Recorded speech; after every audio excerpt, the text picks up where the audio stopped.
Hello, everyone, and I hope you're all keeping safe and well. And welcome to my show with Let's Talk About It with SABIA KHATUN. We have a wonderful, wonderful lineup of panel today, and it's more about. I feel like saying It's about holiday. Let's celebrate. And I don't have anyone here to sing that for me, but travel and tourism and beyond the travel and tourism. What do we know about it? What have we experienced? And what will we actually see or try to foresee of what's happening with the travel and tourism industry? We have got a lot of points here that we'd like to address, but also get an insight about the scope of the hospitality and tourism industry, the opportunities that there are, and also how it's affecting the employment and the world economic at large. I'd like to go on to introduce you to my guests, who I will then ask them to go in depth about what they can give us and enlighten us about some of those issues that I hope the viewers will benefit from. And also I do have some of them who will be sharing their experiences of most recent travels. So let's go over to, I'd like to start with Adnan Malik, who has joined me all the way from Pakistan. And Adnan Malik is a hotelier and in tourism. And we will hear from him later on in depth of what that involves and what he does. But welcome, Adnan, to my show. Jazakallah khair, SABIA. It's an honor and privilege to be a part of your amazing show. Thank you very much for inviting me. Thank you for joining us. I will take you over now to Irfan Ali, who is a CEO of Arabian Essence, and he is actually joining us from UK. So welcome to my show, Irfan Ali. Assalamu alaikum, and thank you very much for inviting me. Wa alaikum salam. Okay, and next I have is Sam Al-Samad, who is a CEO for Spice Lounge, all the way from Burford, but he's actually in London at this moment. So welcome again to my show, Sam. Thank you very much. Assalamu alaikum, everybody. Wa alaikum salam. And last but not least, I have one other, Mr. Sharif Islam, who's an entrepreneur and CEO of Fusion Kitchen here in the UK, and who has been on my show before as well. So welcome again, Sharif. Thank you. It's always lovely to be on your show, SABIA. Thank you for having us. Excellent. Well, there you have it, gentlemen. It is such a great... I think, we've got so much that I know I am excited to find out about what's going on. And I just want to tell our viewers, I'm actually ready to travel. I'm ready for the holiday. You might want to grab an umbrella as well. Yes. Is it safe? Well, you need a hat, don't you? Is it safe? Is it something we can look forward to?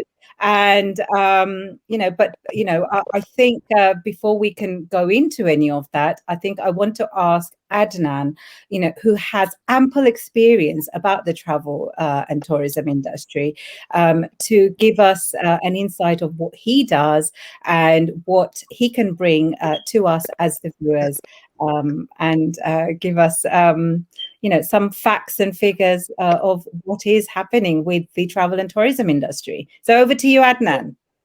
Jazakallah khair. Assalamu alaikum wa rahmatullahi wa barakatuh. Sorry, I'm loving Irfan. This is going to be edited, yeah.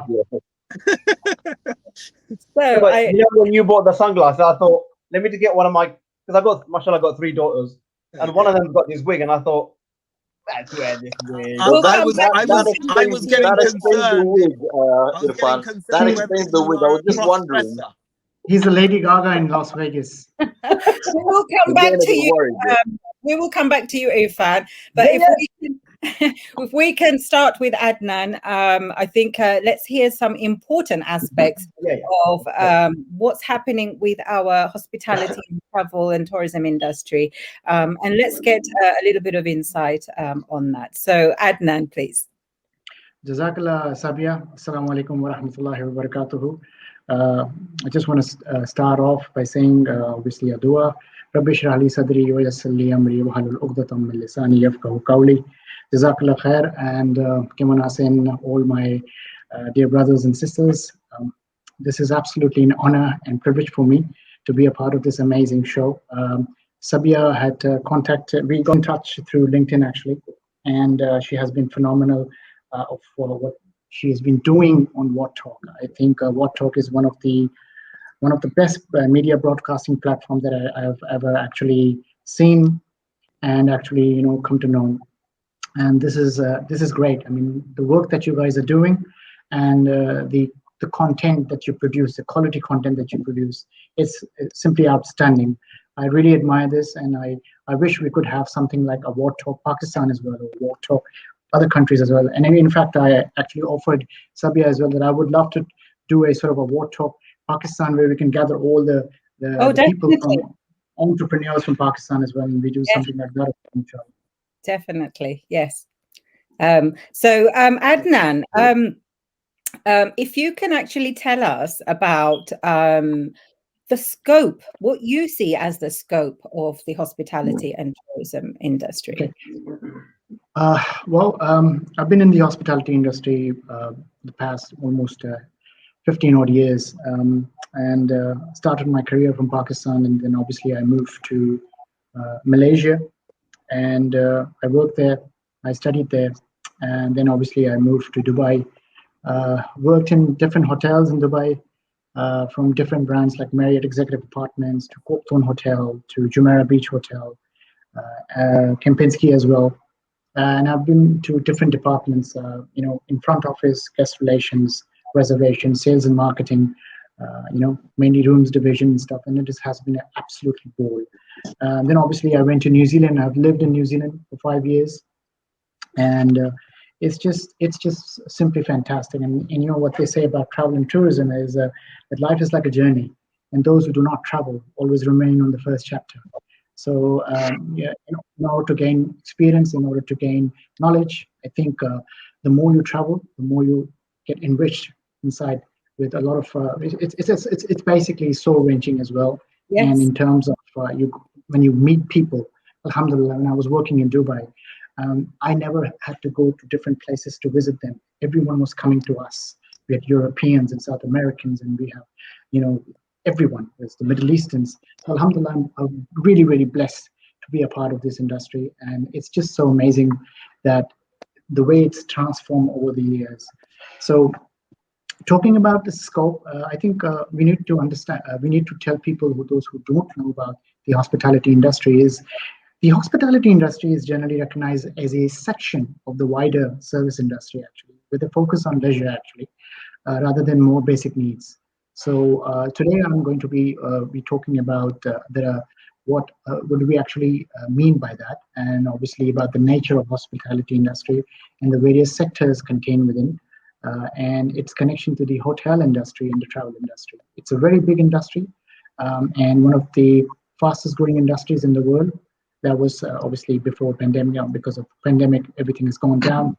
But I think the amount of revenue that it generates around the world, it's just super awesome.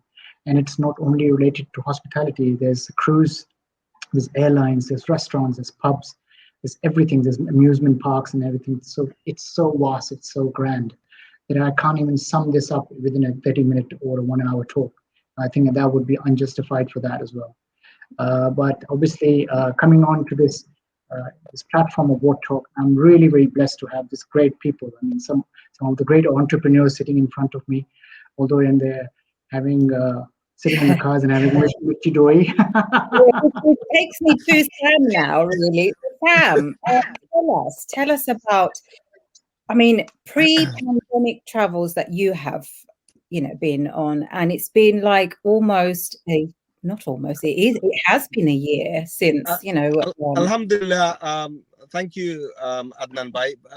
I've had the privilege to stay in some of the hotels that he's worked with, and they're all great hotels. You know, the KHATUN, Kempinski, the Jumeirahs. So we try and make our holiday an annual holiday to Dubai, and my family love it there. And I think traveling is a privilege as well. Not only do you have to have an ambition to travel, but it's also a luxury and a privilege. A lot of people do want to travel and do want to go on these luxury holidays and such, and it's sometimes once in a lifetime holiday for a lot of people. We are very fortunate, some of us, that the holidays that we take annually actually once in a lifetime holidays for a lot of people.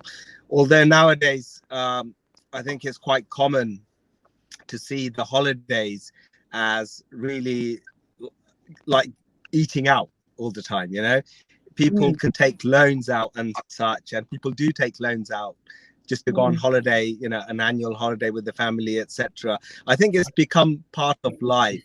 Before, it really was a luxury, and it really was one of those special occasions, whether it be an anniversary, whether it be a big birthday, a travel. But now the tables are kind of turned. It's an everyday thing. My family, we're pretty lucky. I count myself very lucky to be able to take a holiday pretty much at least once a year to abroad, to a luxury destination, and we love it. We were fortunate enough that last year in February we went on holiday because I have young children. My holidays are always worked around school holidays, so we kind of pay a premium. However, that doesn't deter us, because I think one of the February best things we went to it was literally a month before we went into this lockdown. Well, we came back. I think it was on the 28th or 1st of March 2020. I can't remember now, from Egypt, and 20 odd days afterwards, we were in lockdown. We were actually on holiday, and we were thinking, what's going to happen? What's going to happen? Because a lot of resorts were closing even before the UK lockdown, because the numbers had already started to decrease. Subsequently, obviously, for the last year, we've not been abroad, purely because we chose not to. Although lots of my friends and people I know who have been during the pandemic abroad, we chose not to, because we have a young family. We wanted to respect the law of the land as well, because it's, they're recommending it's a business purpose. If you're traveling, you travel for business. I know a lot of my friends, such as Sharif, he's traveled on business to Bangladesh recently, which is absolutely fine. Obviously under the current UK laws, there are restrictions that we must stay home at the moment, and the fact that we cannot travel, unless we are permitted to do so, and again, like, this is where the business purpose comes in, as you mentioned as well. But what we have seen is people traveling even at the beginning of, just touching up on the UK here at the moment. At the beginning of our lockdown, people have gone to travel for various different reasons, which actually takes me to Sharif. I know you have recently come from abroad. Tell us about that, and tell us your experience from the purpose of the visit to, walk us through from the airport to your destination, and then, how it was there. And please share that experience. Well, I have been in contact with you, SABIA, even though I was in Bangladesh. As you know, we had a few chats here and there. But just before I go into the experience of it, I just wanted to say, obviously travel and tourism industry is so huge But at the same time, it has been in the forefront of the one of the industries that has been affected the most, and travel and tourism industry is one of them. So I just hope for people like Adnan Bai's sake, and even us, I just hope it gets better and the current situation gets better very, very quickly. But going back to last February, just before the pandemic started, I was actually in Bangladesh. Now, from my personal, the travel regime that I have every year, I usually I'm abroad at least 4 times a year, and out of the 4 times, I mean, one of the times would be in Bangladesh because of business purpose and also personal issues as well. So other than that, I'll be traveling to Europe, which I love. Maybe Middle East. Dubai is another place. Morocco is one of the places that I really love. I've been there about 7 or 8 times. But having said all that, going abroad a lot of the times, you want it's already quite devastating, going through immigration and passport control and all that kind of stuff. But within how safe did you feel from the start of, from the airport and then to the country? Within the current situation, I mean, feeling safe wasn't an issue. As long as, I mean, what I believe in is basically, just you take your precautions, and inshallah, leave the rest to Allah. So you do your hygiene, follow up the rules and regulations, wear your mask, clean your hands for 20 seconds and whatnot, and then the rest of it. So I wasn't really worried in that sense. I mean, if I'm one of those people who, if it's supposed to happen, it will happen. But with regards to going through the process, precautions, I would have thought anyway, wouldn't you? Yeah, obviously. I mean, in normal circumstances, you've got to be careful anyway. But what I'm saying is, there are a lot of hassles, and there are a lot of stuff that you got to, take time, for example, to gather information. So when I was Bangladesh last year, let me just go back to last year quickly. Last year, I was in Bangladesh from January to February. I was there for a month, and just after I came back, I came back on the 25th of February, and I stayed within one month of your regular business and everything like that. And then we went into the national lockdown. I think it was the 20th of March. So this whole year couldn't go. Last December, when it came down to tier 2, I thought this is the opportunity. Everything's eased up a little bit. Let me go. And I just needed to get out of the country. Also business purpose as well. So I went away. But, funny enough, Bangladesh, they're not really facing any, they don't even, I mean, they're not very much aware that there is a pandemic going on. They're like, the kind of talk they would give you is, how can Corona beat us? Sorry? Yeah, now what makes you say that they're not aware of any of this? I mean, surely they may have heard or seen or had someone been affected.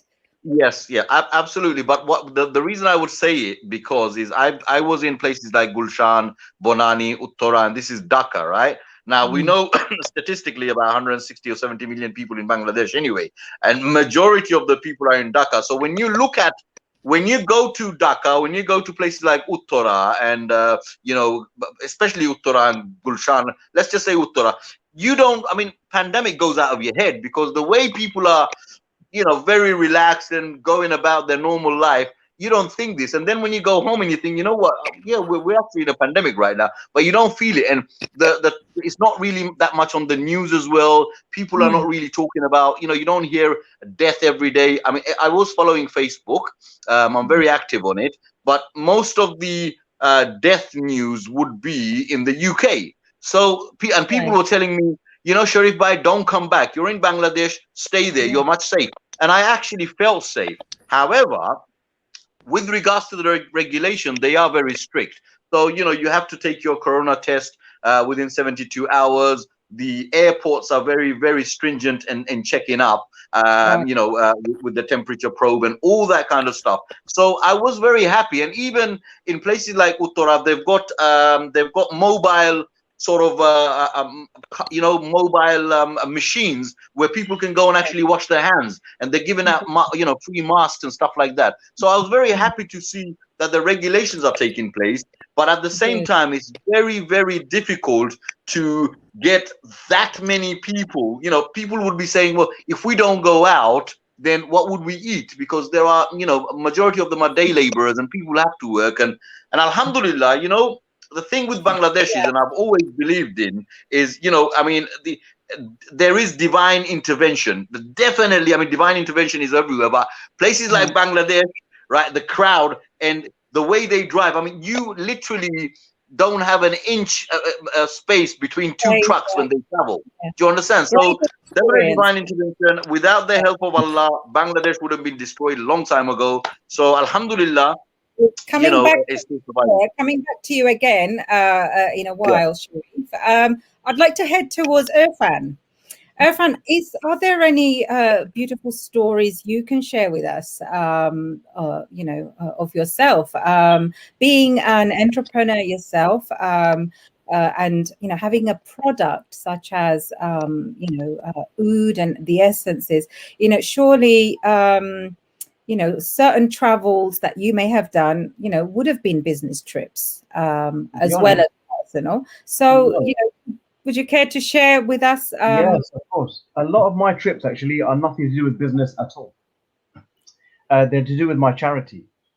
So we've got a charity called Ana Al-Watan. And what I do, I raise funds for charity by doing marathons. And what I do, I go to other countries and do the marathons, like Barcelona, like Istanbul.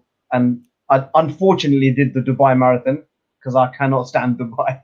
Dubai is like my least favorite place. Why is that? It's just a big shopping center for me. I just find it's just one humongous shopping center. I think so. We'll tell us otherwise later on. I've got 68 first cousins. 48 of them live in Dubai. I remember the original Dubai. The old Dubai. I don't like this new one. I just think it's just a huge shopping center. I just think there's more to see around. I think other places are better for me anyway. Okay. I only did the Dubai marathon because all my cousins live there. 48 of my first cousins live in Dubai because obviously half of them are run away from Yemen, obviously. Oh dear. Yeah. So my traveling is all to do with my fitness. So Copenhagen and Istanbul and Barcelona and I go around these countries doing marathons. I find when I do marathon, I can see the country as well, because the purpose of traveling is to see what the other country is about. Some people go to see relatives. I would say going to Bangladesh is not a holiday for you guys, maybe. But, you go to Bangladesh, you think, I got to go to that guy's house and I got to go. That's not a holiday. Holiday is when you go and travel and when you see something. Machu Picchu, going to France, going to Australia, going to... We have to stop there about Bangladesh. Yes, I have relatives myself, but there are places to visit, and one of my favorite... What I mean for Bengalis, for Bangladeshis, it's not always a holiday going to Bangladesh. I think, I don't know, Sam, do you want to say something about that? Sorry, Sam, I can't hear. Can you hear me? Yeah. Can you hear me? Yeah. I was going to say holidays. I know you're saying about sightseeing and all the rest of it, but wouldn't you say holidays about relaxing as well? So wherever you go and wherever you choose to go is probably because that place makes you relax. So regardless of where you are, you could go to the same destination all the time purely because you feel relaxed there. Oh, yeah. Mentality is the main thing. Getting away from your working life is it just for even... Look, what do most people want to do when they go on holiday? They just want to park their ass on the beach. That's all they want to do, really. But yeah. I think if I could just interject there, I think it doesn't matter where you go. Even for us, Bangladesh is a destination that we go and see a lot of our relatives, and I know exactly where Irfan is coming from. But you can make it holiday. Like Sanwar Bhai is there. He's going from south of Bangladesh to the north, and I did the same thing. I went to Cox's Bazar, I went to St. Martin's. So I made it a holiday, even though I did go for business purposes. But I've been to places that I've never been before. Even last year, I've checked. I looked up all the historical places, and amazingly, I'm very surprised. Well, not that surprisingly, Bangladesh is actually a place of a vast history. It's got a lot of history there. You know, you look at the Mughal Empire. You look at the industrial places. I've seen things like salt actually being made. Now, for many of you, might not be amazing, but I've seen these little things that how actually the process works, and I've gone out of my way to get there. And there's a very big hype about St. Martin's, but personally, I wouldn't go there again because of the experience that I had. It was a first-class experience, but even though it was first class, it was absolutely terrible. It's because of the hype. But yeah, it is a beautiful place. But going there and coming back, just for, if you haven't been to St. Martin's, for myself, I wouldn't go there again. But other than that, the southeast to northeast of Bangladesh, so one half of Bangladesh I've traveled this year. I've been to Teknaf, I've been to places where the Rohingyas are, I've been to sort of most of Chittagong, Rangamati and all that. A lot of the stuff I didn't even post on Facebook because I didn't get the time to. So you guys seen the things that I have posted. But yes, Irfan, it's about anywhere you go, it doesn't matter. And I didn't see most of my relatives. I can count them on my fingers. Other than that, you can make, wherever you go, you can make it into a holiday. I mean, I've been at the same time, a lot of my friends were in Bangladesh for 10 days, 15 days. I stayed 2.5 months because I extended my time. But a lot of them did actually stay in the village, and they just milked the cows and did all the rest of it, but they didn't go anywhere. Isn't it? We don't get to see or do milking, do we? But I tell you one thing that I really like doing. Sorry, one thing I really like doing was roasting potatoes in the hay in the middle of the huge big field. I think I've seen, roasting potatoes, and so that was a highlight of my holiday. Can I just quickly go to Irfan, and then if I can go to Adnan after that. Irfan, you mentioned about running marathons and in your travels in different countries. Can you give us a bit of an idea of do you think you'll be able to do that soon, shortly again, or how do you see the travel industry will make a comeback. I've been telling my son this for quite some time. He's thankfully he's a trainee pilot, and he says, "Oh, am I going to get a job?" I said, "Of course you're going to get a job. He's due to qualify within the next 18 months." He said, "Oh, but they've laid off all these pilots," and I said, "No, but the pilots will come back. They're probably going to hire you instead of the other guys because you're simply cheaper. It's as simple as that. So someone just come out of university and you give them a bit less money, more likely going to do that." But so he's scared about that. I said, "Look, the travel industry will come back." My cousin, for example, he runs about 10 or 15 Hilton hotels. He's in the head office in Watford. He said, "Look, Hilton's been losing millions of pounds daily. And they close literally every Hilton in China, all over the place. Of course they're going to make a comeback. People do. There's a difference between having a holiday and traveling. Traveling is a different thing. Having a holiday is a different thing. Having a holiday is getting out with your family for a week and parking yourself and having a bit of sun and I want a cocktail. But traveling is a different issue completely. And then there's business traveling. Is it a holiday? Not really. I think traveling is different when you've got a goal set up or when you've got something to do. When you're with your kids, the kids kind of take the timetable away from you. You're sort of Can I just say, with regards to traveling, I mean, there's two things that I look at when I do business with people, or when I were to even build a relationship or whatever.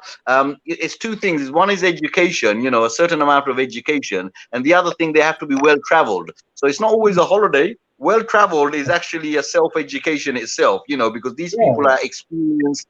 Practicality is key, and they can tell you more about things than somebody who just read a book. So well traveled is a key element of whoever you want to Can I bring in Adnan onto this now? Adnan, you've heard some of the journeys and stories that these wonderful guests here have made and are thinking of later on. Can you tell us about what is happening with the world economic right now? And, are we seeing the is this travel and tourism industry going to survive? Do you think? Adnan, first of all, thank you so much. I've got such amazing all my brothers here are entrepreneurs, and I just want to add three things right here. Going to your homeland is not a holiday. Would you agree? I don't know about that. First of all, okay. The second thing is, I've always said this. I've agreed to disagree. Okay. We live in a democracy. You are more than welcome. Okay.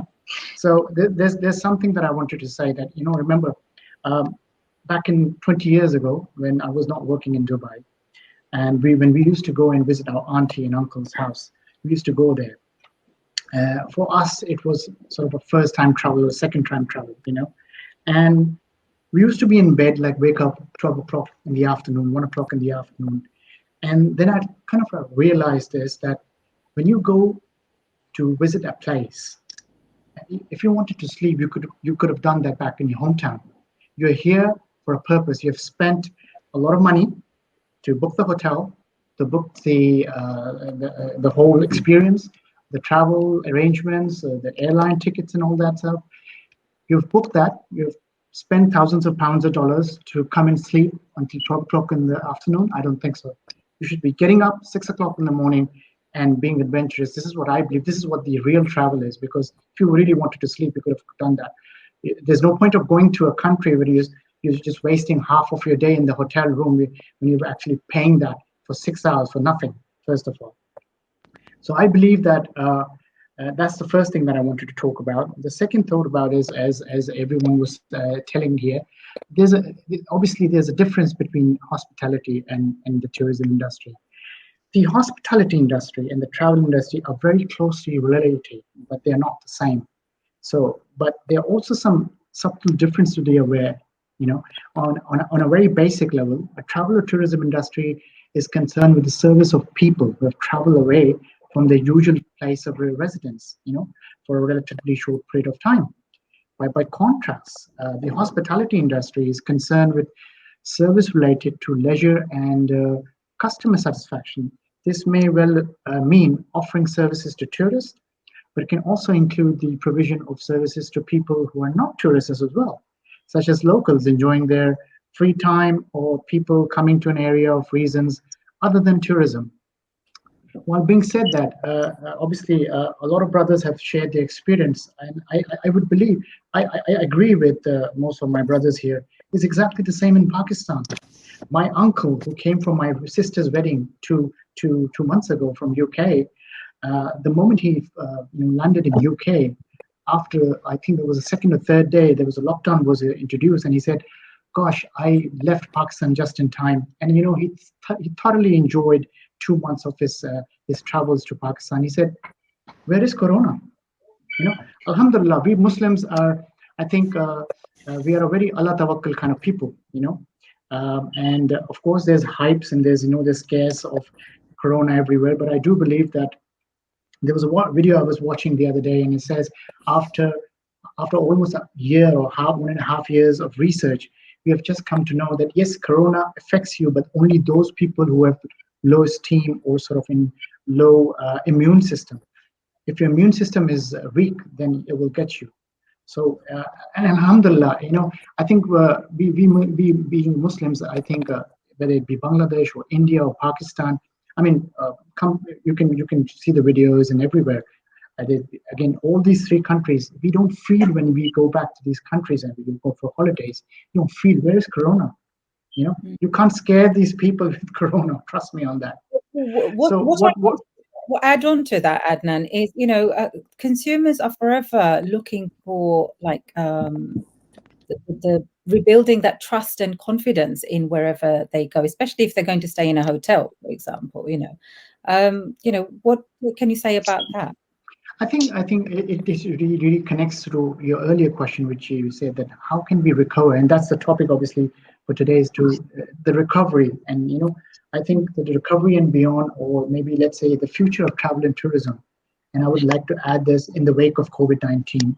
We must understand something, that the world has and continues to suffer sizable losses and setbacks due to COVID-19, as you all know.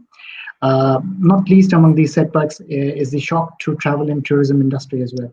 90% of the global population adjusted to life under the travel restrictions, obviously, and others stay home in fear of virus itself. My sister is back home today, and today I took her to a corona test, and one of the biggest hospitals in Pakistan, in Karachi, which is called Aga Khan, and there was a huge line of people doing the vaccination, and the corona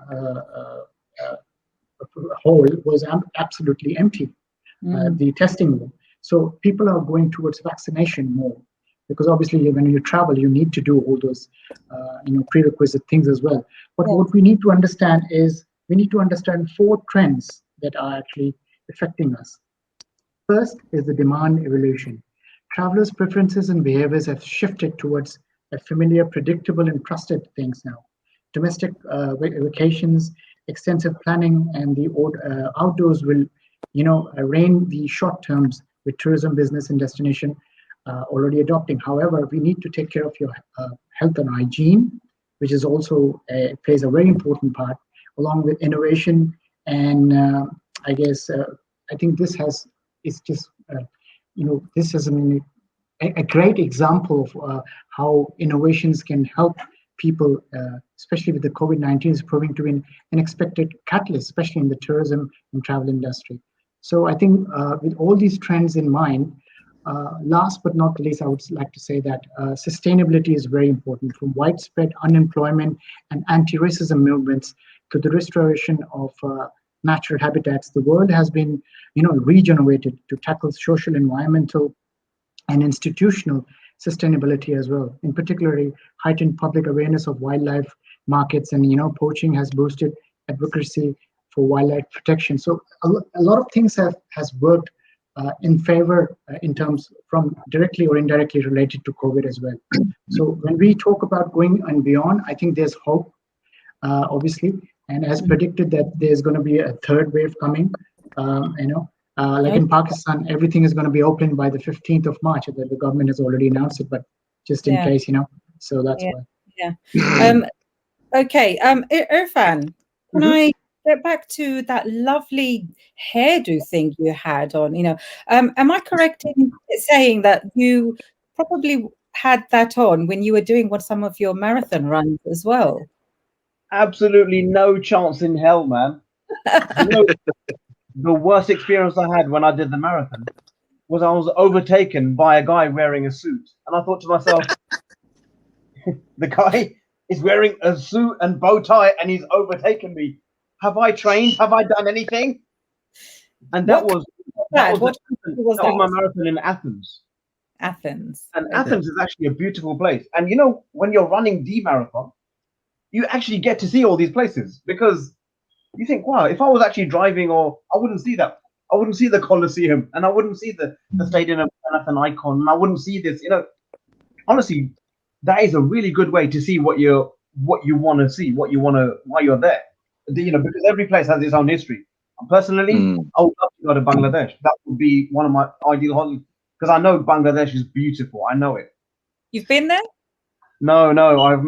Obviously, we got the Shah Jalal, who's you'll have to drag this gentleman, out on the beauty of it. He's saying it's not a holiday, We need to organize a marathon for you in Bangladesh. No, but we should. It'll be a holiday for me because I'm from Yemen. But for me, I would love to go to Bangladesh. And obviously the Shah Jalal is a Yemeni, so that's a big connection there straight away.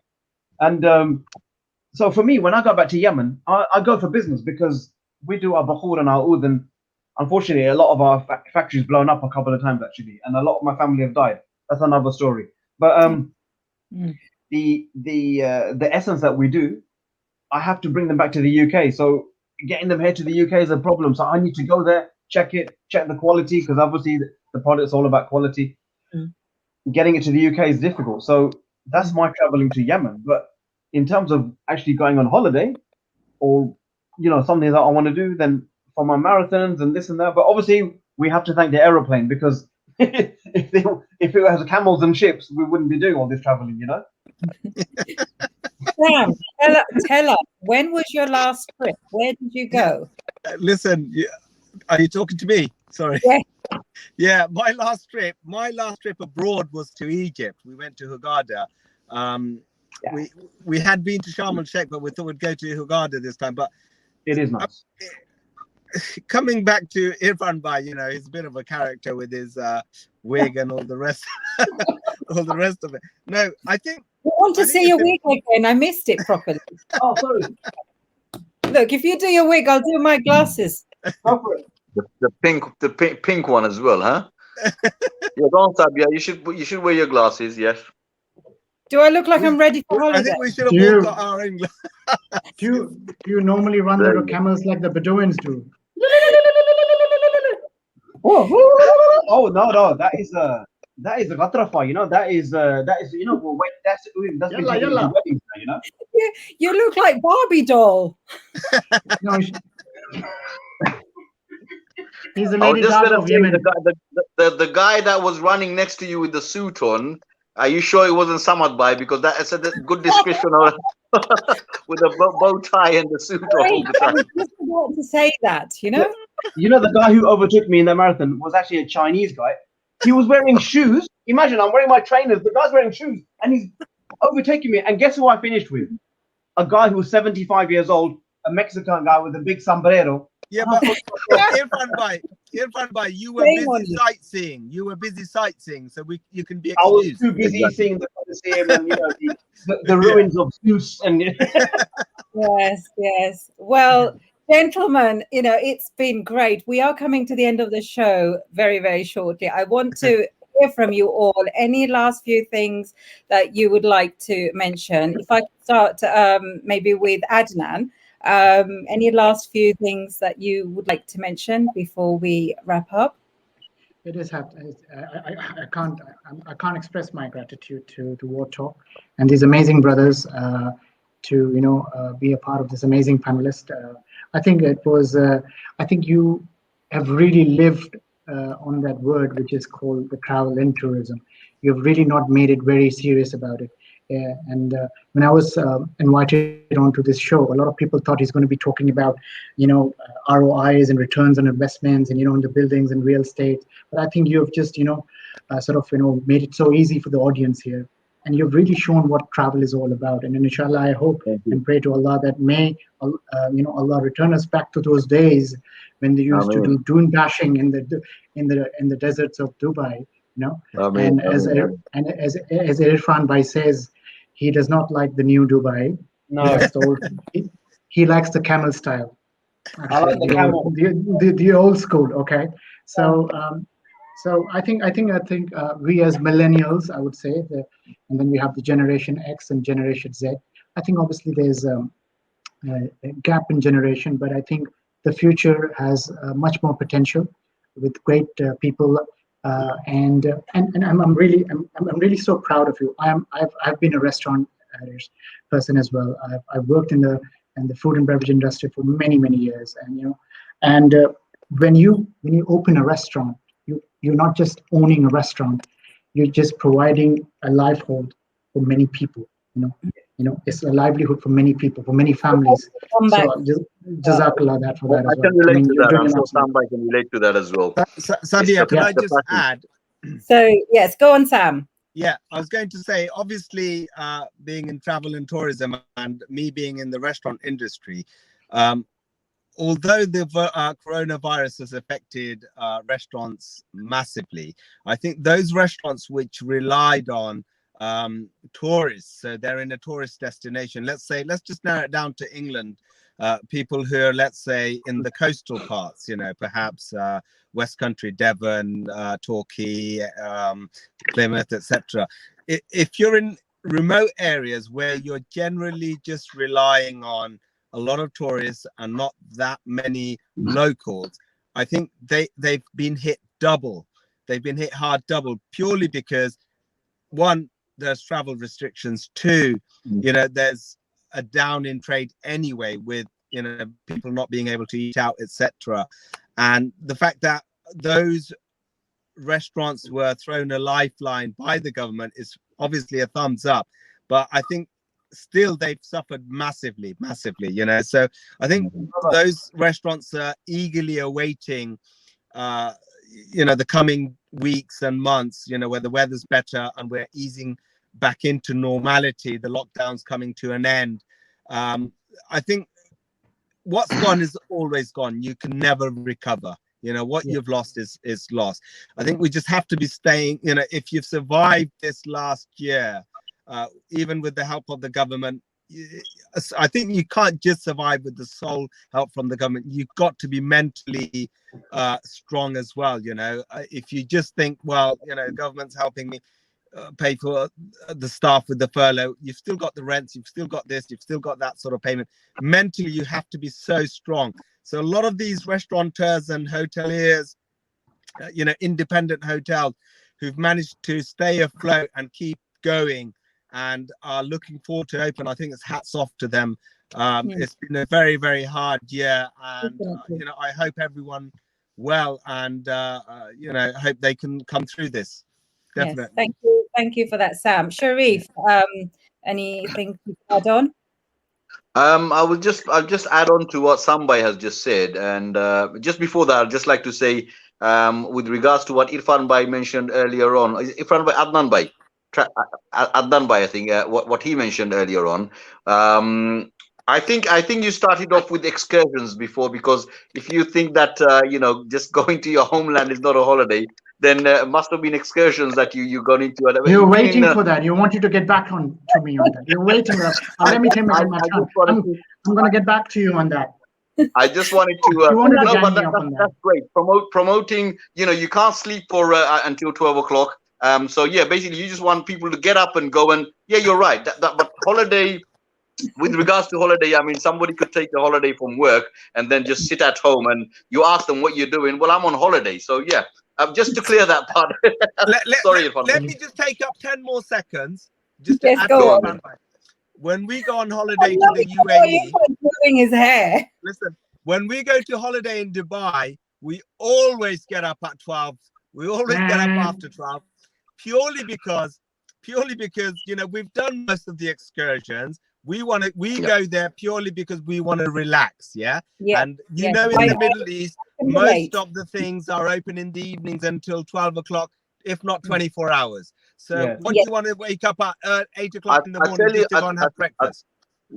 I'll tell you, with regards to Dubai, I've been to Dubai about 3 or 4 times, I think, and I've been to Ras Al Khaimah, which is about 100 kilometers away from Dubai, and I enjoyed Ras Al Khaimah more than Dubai. The reason being, and I agree with Adnan by a little bit, Dubai is a man-made city. It's very, very commercialized. I mean, you got the Burj Al Khalifa, you got the Marina Beach, you got the Jumeirah and all that. And after seeing all that, you've pretty much seen Dubai. So, but I've been there because of the missus, I've been there because of the friends. So yeah, I was just tagging along.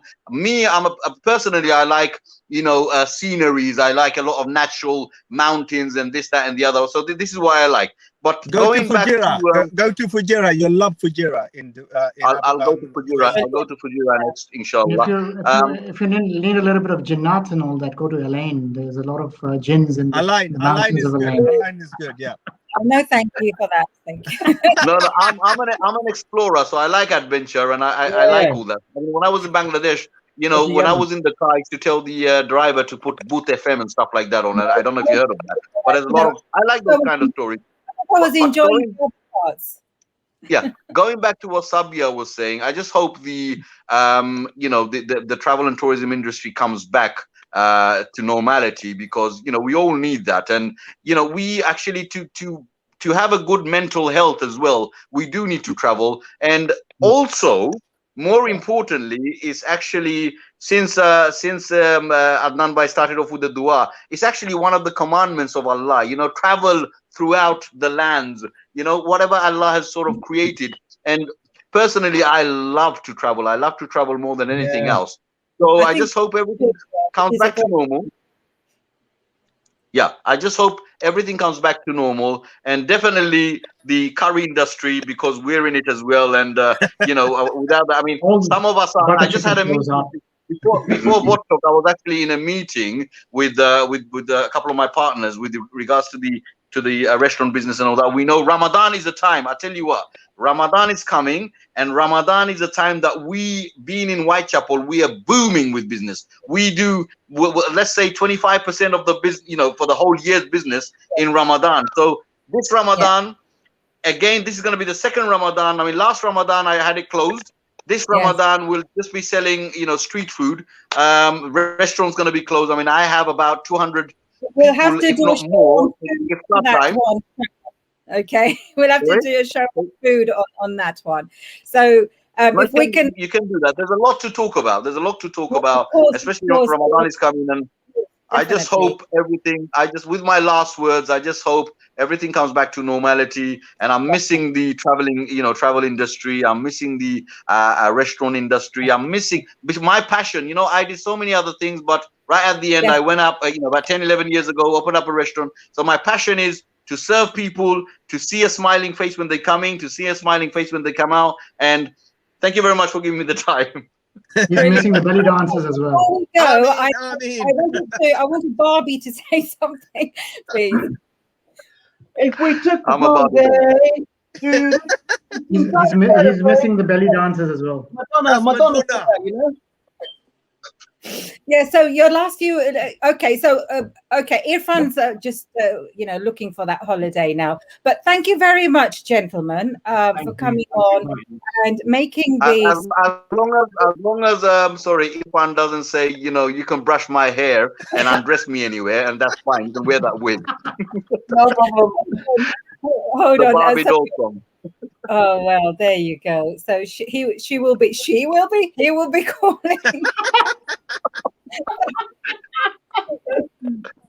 Well, listen Barbie to that song. Sorry, Barbie. Irfan, can you do belly dancing? Of course, I'm an Arab. Of course, I can belly dance. Okay, so thank you very much for making this a refreshing talk about going beyond the travel and tourism. And there's a lot of things that you all have put in, and unfortunately we have come to the end of the show, but I just want to thank you all, Adnan, for giving us some of the important things about the scope and the economic situations of the hotels and the tourism and travel, and explaining the difference between some of the hospitality and tourism, but yet again it's connected. Thank you, Sam and Sharif, for sharing your experiences and giving our viewers also an idea of some of the countries that we hope that will, once it's back to normality, they can look forward to. Irfan, what can I say? Barbie, more marathons for you coming up in different places. I'm hoping Sam and Sharif will introduce you to the beautiful parts of Bangladesh. And I got the impression Irfan likes a deal, so he puts two in one. So he goes for the marathon, he gets a deal out of that, maybe cheap hotels, etc., and gets to see the cities that he wants to go to. Oh, listen, man. I'm all for charities doing our invite to Bangladesh has been extended to you, Bhai. Jazakallah. Absolutely. Thank you so much, man. I appreciate it. Thank you. On that note, thank you so much, gentlemen. And I hope we will come back again soon with more amazing topics if you can come on. Thank you. Thank you. Yalla. Yalla yamshi. Okay, so I just want to say thank you so much for making this again. It's been very, very refreshing. What we are facing here in the UK are that there are some factors which affect the travel corridor list during this pandemic that we are in. There are ministerial decisions around removing countries from lists which take into various different factors from, virus incidents, the rates, the information on a country's testing capacity, and assessments of quality of data available. And the effectiveness of the measures being deployed by a country to tackle the virus. Also, an estimate of the proportion of the populations that are currently infectious in each country. The government here has made consistently clear that it will take various different actions if necessary to contain the virus. And this means that holidaymakers may find they may need to self-isolate on return to UK, as well as other countries that they go to. And they are advised to consider the implications of self-isolation of them and on their families before making a travel plan. On that note, I do hope that you have enjoyed our show today here on VOD Talk. Stay safe and get in touch with me with other topics that you would like to see come on here and be part of us here on VOD Talk. This is SABIA KHATUN, and stay safe and see you again soon.